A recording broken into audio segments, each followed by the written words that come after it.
the first order of business is to check with the Department of Environment and Natural Resources the status of your cadastral lot that you mentioned. No? What is the status of this lot now?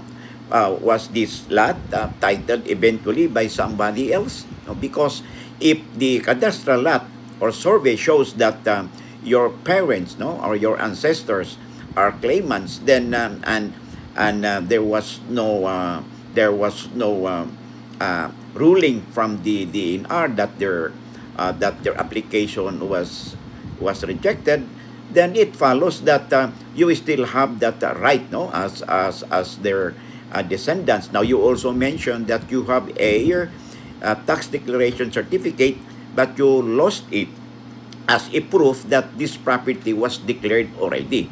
No, so in that case, if you lost your tax declaration certificate, you can have it reconstituted, no, from by the assessor's office that issued the tax declaration certificate, where the property is situated in what municipality. So get in touch with your assessor's office and find out also the status of this of the tax declaration certificate.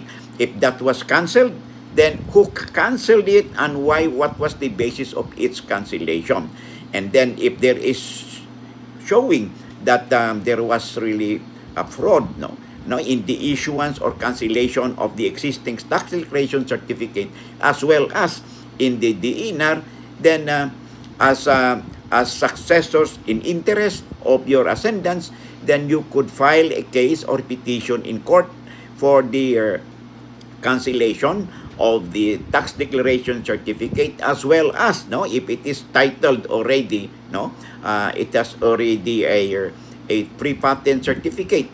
Okay, you could, and you have proof that there was fraud, then there is a possibility that you could still have it cancelled and reconvey the land under your name.